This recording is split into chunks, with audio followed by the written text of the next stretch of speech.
नमस्कार, जय हिंद, वंदे मातरम। दोस्तों, स्वागत है आपका रॉयल एकेडमी यूट्यूब चैनल पर।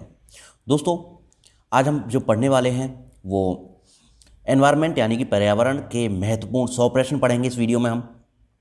और दोस्तों, जो भी भाई बहन और गृहिणी इस वीडियो को देख रहा है उससे निवेदन है कि वीडियो को अंत तक ज़रूर देखें। इससे दोस्तों आपको कोई भी जो क्वेश्चनों को आप देखते हैं वो आपके दृष्टि पटल पर ठीक से छप जाते हैं।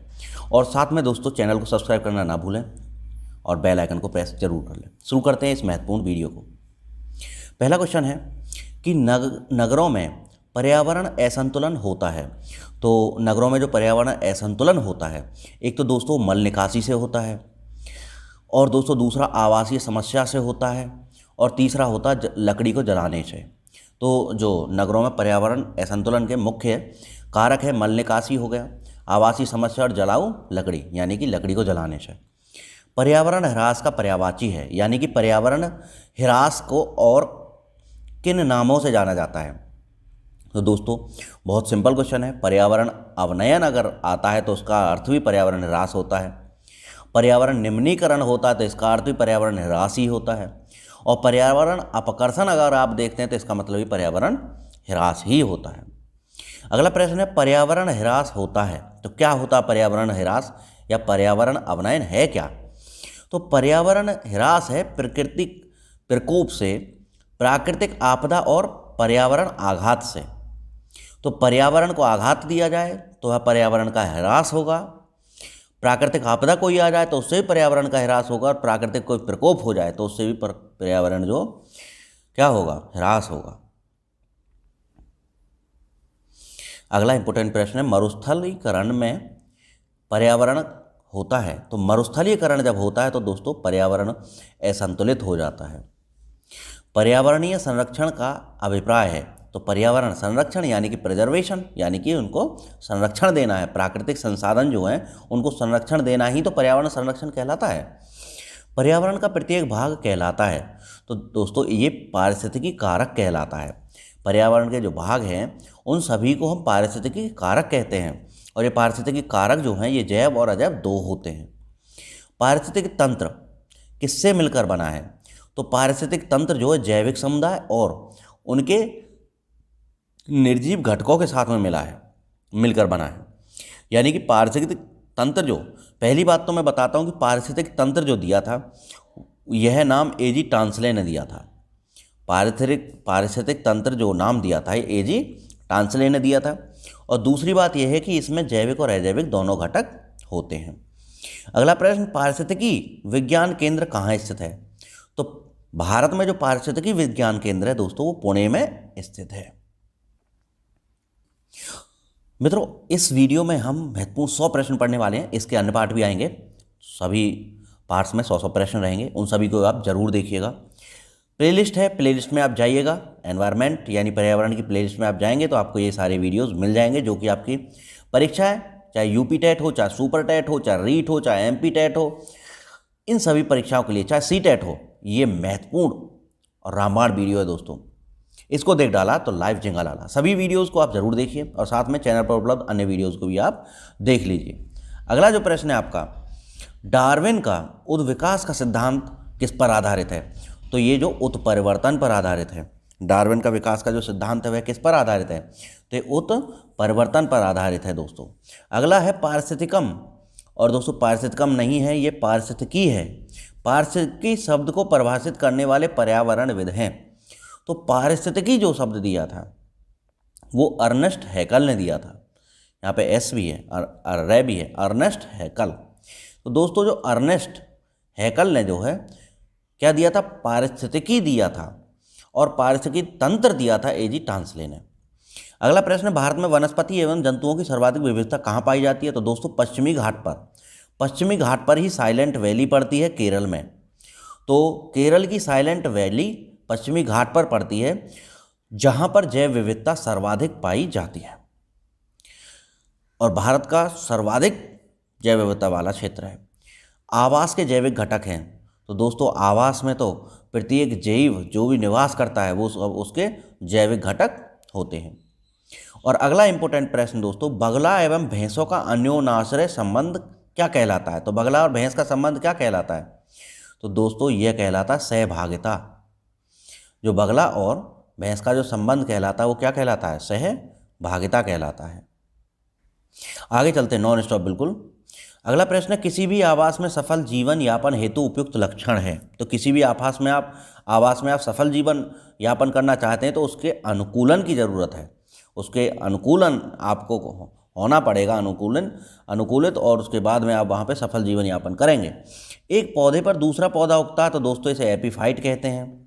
विश्व पर्यावरण दिवस मनाया जाता है 5 जून को मनाया जाता है। ये तो बहुत ही इंपॉर्टेंट और छोटे छोटे प्रश्न हैं कि पौधे पर पौधा उग जाए तो एपीफाइट, और आवास में सफल जीवन जीना है तो अनुकूलन, और विश्व पर्यावरण दिवस होता है 5 जून को। ऑस्ट्रेलिया के मूल निवासियों का नाम दोस्तों एबोरजिन्स होता है। ऑस्ट्रेलिया में जो निवासी हैं, वहाँ के मूल निवासी हैं, उनको क्या कहते हैं? एबोरजिन्स कहते हैं। अगला प्रश्न है, एस्किमो लोगों द्वारा टुंड्रा क्षेत्र में बर्फ के टुकड़ों की सहायता से घर बनाए जाते हैं। तो दोस्तों उनको क्या कहा जाता है? उनको इग्लू कहा जाता है। क्या कहा जाता है? इग्लू कहा जाता है। उन बर्फ के घरों को इग्लू कहते हैं। और एस्किमो जनजाति जो रहती है कनाडा और उत्तरी अमेरिका में रहती है। एस्किमो लोगों का ग्रीष्मकालीन निवास क्या कहलाता है? ये भी इंपॉर्टेंट है, ये कहलाता है ट्यूपिक। ट्यूपिक को दोस्तों एस्किमो लोगों की ग्रीष्मकालीन निवास कहते हैं। ऐसा जीव संबंध जिसमें संबंधित जीव परस्पर लाभान्वित होते हैं, यानी कि दोनों जीव हैं और दोनों ही जीव फायदा उठाते हैं उस संबंध से, तो इसको कहते हैं सह उपकारिता, है ना। दोनों को फायदा हो तो क्या कहलाएगा? सह उपकारिता। स्पाइरोगायरा, हाइड्रला और यूलोथ्रिक्स क्या हैं? तो ये जलोद्भिद हैं। क्या है? स्पाइरोगायरा, यूलोथ्रिक्स और हाइड्रला, ये क्या है? जलोद्भिद हैं। जलोद्भिद हैं। अगला प्रश्न है, अम्ल वर्षा में कौन अम्ल उपस्थित होता है? तो अम्ल वर्षा में दोस्तों कई सारे अम्ल उपस्थित होते हैं, उनमें से एक नाइट्रस अम्ल भी होता है, और इसमें उपस्थित होते हैं HNO2 यानी नाइट्रस अम्ल, और HNO3 यानी नाइट्रिक अम्ल, और H2SO4 यानी कि सल्फ्यूरिक अम्ल, और HCl यानी कि हाइड्रोजन क्लोराइड अम्ल। तो इसमें जो नाइट्रस अम्ल भी उपस्थित होता है और ये बाकी भी उपस्थित होते हैं। आगे चलते हैं, बिल्कुल 100 प्रश्नों का ये जो वीडियो है और इसको आप पूरा जरूर देखिए। क्वेश्चन है, हाइड्रोफाइट्स होते हैं। तो हाइड्रोफाइट्स जो होते हैं दोस्तों वो समुद्री जीवों को हाइड्रोफाइट कहा जाता है। लवणता को प्रति समुद्र जल में घुले नमक की मात्रा में व्यक्त किया जाता है। तो प्रति 1000 ग्राम में जो मात्रा को व्यक्त किया जाता है, मतलब कि मान लीजिए कि जैसे 35 ग्राम जो लवण है या नमक है वह प्रति 1000 समुद्र जल में घुला हुआ है, तो इसकी जो सांद्रता को इस तरह से रिप्रेजेंट करते हैं, ग्राम प्रति 1000 ग्राम में। कुछ पर्वतों पर हमेशा जमी रहने वाली बर्फ की नदियां होती हैं, उन्हें हिमानी कहते हैं। वेरी सिंपल क्वेश्चन है, क्या कहा जाता है? हिमानी कहा जाता है।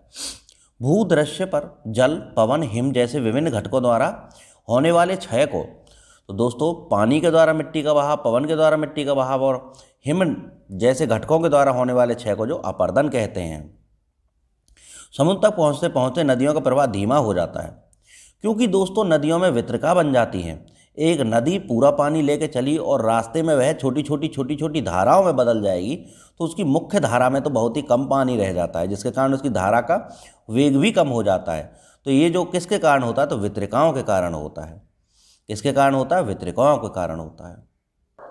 और अगला जो प्रश्न है आपका, समुद्री जल के ऊपर लगभग ऊर्ध्वाधर उठे हुए शैलीय तटों को क्या कहते हैं?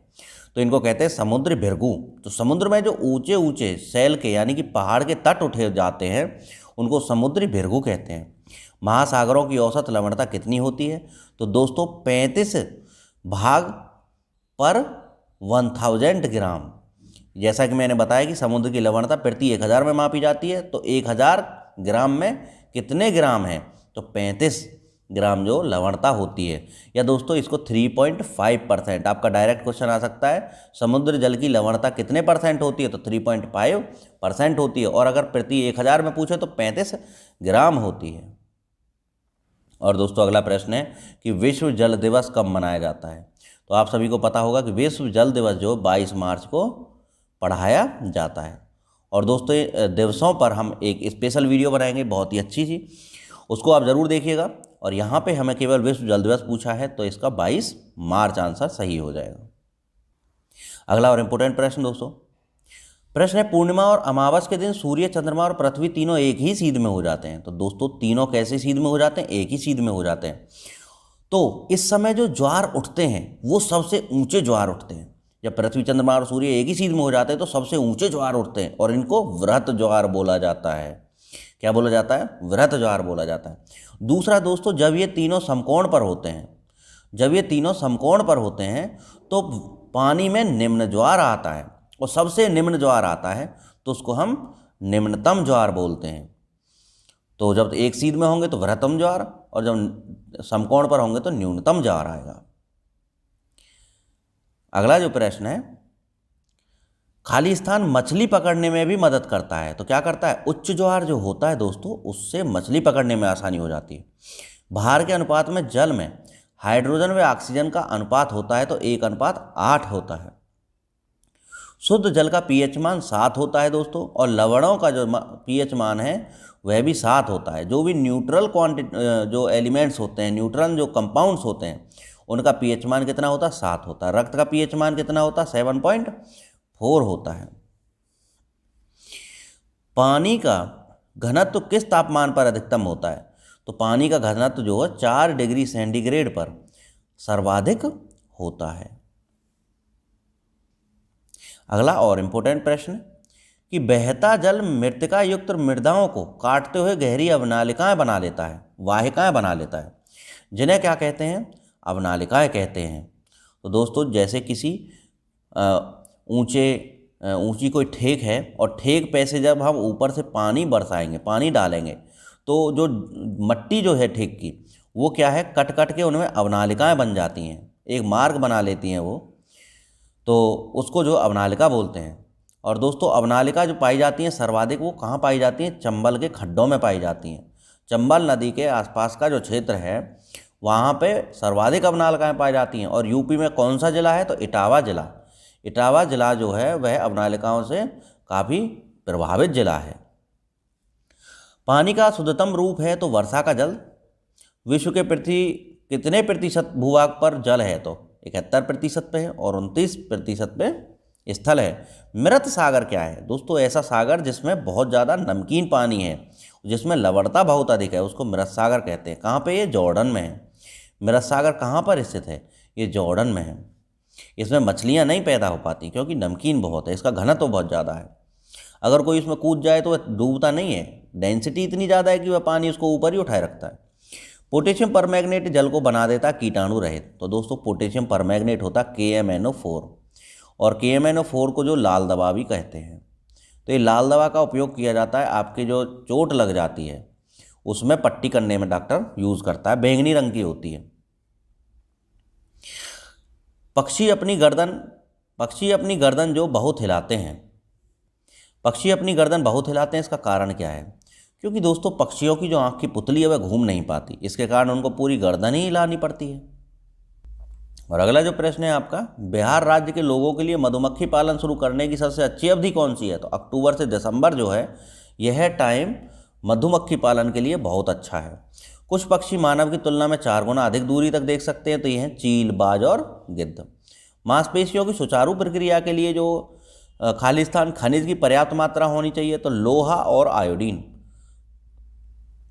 Fe और I, ये आपकी मांसपेशियों के सुचारू रूप से काम करने के लिए बहुत ही आवश्यक है। क्या क्या? लोहा और आयोडीन। पकाने से पहले चावल को अधिक मात्रा वाले पानी से कई बार धोने से क्या नष्ट हो जाता है? तो दोस्तों उसकी सतह की जो प्रोटीन है वो नष्ट हो जाती है। एक ही तरह की फसल बार बार उगाने और बहुत से रसायनों का उपयोग करने से मिट्टी जो क्या हो जाती है? मृदा बंजर हो जाती है। दोस्तों बहुत कम समय में ये 100 प्रश्न आपको मिलने वाले हैं। आशा है कि आपकी समझ में ये आ रहे होंगे। भारोत्तोलकों को प्राय ज़्यादा मांसपेशियां और बॉडी मास बनाने की आवश्यकता होती है, तो इनके लिए उन्हें कौन सा आहार सबसे ज़्यादा लेना चाहिए? तो प्रोटीन सबसे ज़्यादा लेना चाहिए। एक किसान दानों को भूसे से अलग करना चाहता है, दोस्तों इसको निष्पवन कहते हैं, इसको निष्पवन कहते हैं। भोजन से, जब दाने को भूसे से अलग किया जाएगा तो उसको निष्पवन कहते हैं। भोजन से हमें ऊर्जा प्राप्त होती है। इस ऊर्जा के लिए मुख्य रूप से भोजन का कौन सा जो है अंग काम करता है? तो भोजन का कौन सा हिस्सा जो है ऊर्जा देने के लिए काम में आता है? तो वसा होती है। दूध को पीने से पहले उबाल लेना चाहिए, क्योंकि उबालने से बहुत से रोगाणु नष्ट हो जाते हैं। नहीं उबालोगे तो बीमार पड़ जाओगे। विटामिन B1 की कमी से होने वाले रोग बेरी बेरी का प्रमुख लक्षण है। तो अस्थियों का मुलायम होकर मुड़ जाना जो है, ये विटामिन B1 की कमी से होने वाले रोग बेरी बेरी की खासियत होती है। हड्डी मुलायम हो जाती है और मुड़ जाती हैं। किसकी कमी से? विटामिन B1 की कमी से। विटामिन B1 का नाम थायमीन होता है और विटामिन A का नाम रेटिनॉल होता है। विटामिन C का रासायनिक नाम क्या होता है? तो एस्कॉर्बिक एसिड होता है। विटामिन C सर्वाधिक आंवला में पाई जाती है। प्रोटीन सर्वाधिक सोयाबीन में पाई जाती है। अन्य समुद्र स्रोत होते हैं, अन्न समृद्ध स्रोत होते हैं। तो अन्न किसके समृद्ध स्रोत होते हैं? तो ये स्टार्च के, जितने भी अनाज हैं उनमें स्टार्च अत्यधिक मात्रा में पाई जाती है। अरक्तता या एनीमिया किसकी कमी से होता है? तो हीमोग्लोबिन या आयरन की कमी से। भोजन का अनिवार्य अवयव है? तो भाई कार्बोहाइड्रेट जो है वह भोजन के जो अनिवार्य अवयव है। अगला और महत्वपूर्ण प्रश्न है, जिस भोजन में कार्बोहाइड्रेट, प्रोटीन, वसा, खनिज लवण, विटामिन और जल आदि सभी समुचित मात्रा में उपस्थित हों तो उसे संतुलित भोजन कहते हैं। हम संतुलित भोजन में प्रोटीन को किस रूप में ग्रहण करते हैं? तो संतुलित भोजन में जो प्रोटीन को ग्रहण करते हैं वो दालों के रूप में करते हैं। तो दोस्तों दाल जो होती है प्रोटीन की वो सबसे अच्छी स्रोत होती हैं। दाल खाया करो और अपने बढ़ते बच्चों को भी दाल खिलाया करो। दांतों और हड्डियों के विकास के लिए कैल्शियम की आवश्यकता होती है और कैल्शियम के साथ साथ जो कौन से तत्वों की हड्डियों के जो विकास में आवश्यकता होती है? तो वो होता फास्फोरस। फास्फोरस की भी आवश्यकता हड्डियों के वृद्धि और विकास के लिए आवश्यकता होती है। वैसे जो कैल्शियम की आवश्यकता सर्वाधिक होती है।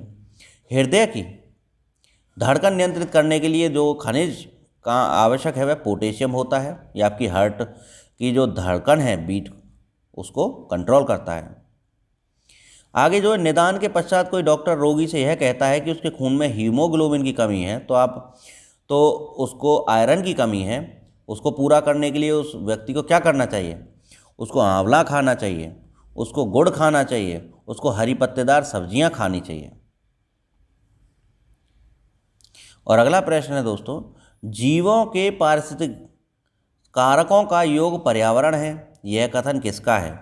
तो ये ए फिटिक का है। जीवों के पारिस्थितिकी कारकों का योग जो है पर्यावरण है, यह कथन है ए फिटिक का। और अगला प्रश्न है, पर्यावरणीय निश्चयवाद के प्रतिपादक कौन थे? तो पर्यावरण निश्चयवाद के जो प्रतिपादक थे वो थे कार्ल रिटर। कार्ल रिटर जो थे ये पर्यावरणीय निश्चयवाद के प्रतिपादक थे। आगे जो इम्पोर्टेंट प्रश्न है आपका वो है, संयुक्त राष्ट्र संघ ने वर्ष 2002 में किसका अंतर्राष्ट्रीय वर्ष घोषित किया है? तो वर्ष 2002 को जो है सतत विकास का, सस्टेनेबल डेवलपमेंट का जो वर्ष घोषित किया है वर्ष 2002 को। विश्व पर्यावरण दिवस कौन सी तारीख को मनाते हैं? तो 5 जून को मनाते हैं। पर्यावरण का संतुलन बनाए रखने के लिए वन अंतर्गत क्षेत्रफल कितना होना चाहिए? तो 33% भाग पर वन होने चाहिए, तब संतुलित रहेगा पर्यावरण। किसी क्षेत्रों में पेड़ों के उगने के लिए अपेक्षित न्यूनतम तापमान कितना होना चाहिए? तो भाई 4 डिग्री सेंटीग्रेड का तापमान कम से कम होना चाहिए, तभी वहाँ पे पेड़ उगेंगे। भारत में वन अनुसंधान कहाँ है? तो देहरादून में है। और आगे है, वन रोपण प्रक्रिया है। वन रोपण का अर्थ होता है ज़्यादा से ज़्यादा पेड़ लगाना, क्या कहलाता है? वन रोपण। आगे आपका प्रश्न है, भारत में अधिकतम वनाच्छादन क्षेत्र कौन सा है? तो आरक्षित वन क्षेत्र जो है इसमें अधिकतम वनाच्छादन है। हरा सोना किसे कहते हैं? तो वन को हरा सोना कहते हैं। और काला सोना मुर्रा भैंस को कहते हैं। भारत में अधिकांश वन संपदा का मालिक कौन है? तो राज्य है। राज्य जो है वन संपदा का मालिक होता है। वन महोत्सव किससे संबंधित है? तो पेड़ लगाने से संबंधित है भाई वन महोत्सव। सोपान कृषि कहाँ की जाती है? तो सोपान कृषि जो पहाड़ों के ढलान पर की जाती है। सोपान कृषि जो कहाँ की जाती है? ये पहाड़ों के ढलान पर की जाती है। पर्यावरण अध्ययन की प्रकृति है तो अनुशासनिक है। पर्यावरण अध्ययन की जो प्रकृति है वह बहु अनुशासनिक प्रकृति है। हम चारों ओर जिन दशाओं से घिरे हुए हैं उनका योग कहलाता है पर्यावरण। जो भी कंडीशंस हमारे चारों तरफ है वह सब मिल गई तो पर्यावरण का निर्माण करती हैं। वैश्विक पर्यावरण के लिए सर्वाधिक महत्वपूर्ण वन है। भाई सर्वाधिक महत्वपूर्ण वन जो है ये उष्ण कटिबंधीय वन है।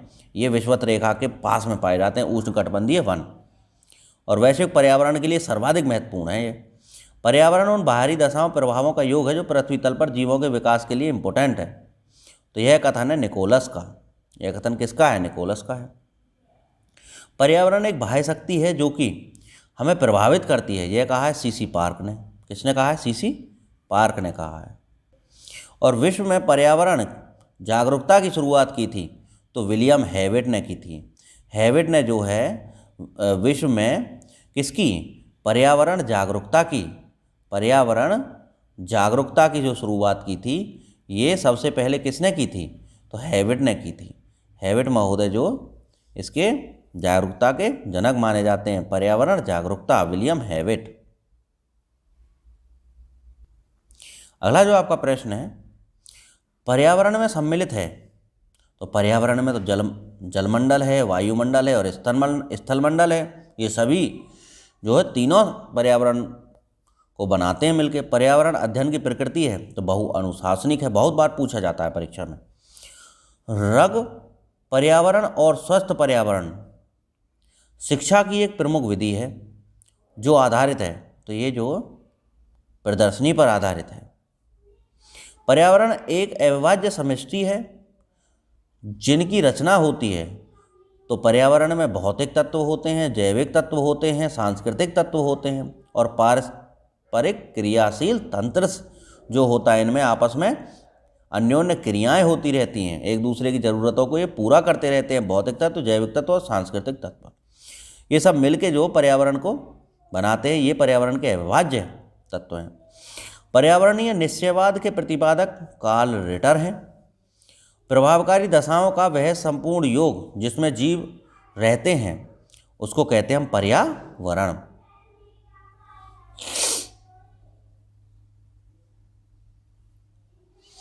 पर्यावरण के घटकों में आप किसे शामिल करेंगे? तो भाई जल, वायु और मिट्टी को, यानी जलमंडल, वायुमंडल और स्थलमंडल। पर्यावरण के प्रमुख कारकों में निम्नलिखित में से कौन सा कारक सम्मिलित है? तो भाई जलवायु, भौगोलिक स्थिति और वनस्पति जो हैं ये पर्यावरण के प्रमुख कारक हैं। भौगोलिक अध्ययन में कितने प्रकार के पर्यावरण सम्मिलित हैं? तो ये 2 प्रकार के हैं।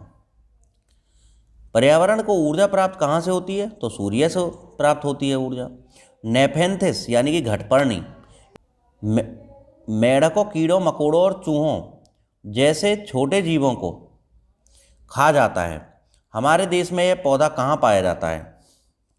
तो हमारे देश में पौधा मेघालय में पाया जाता है।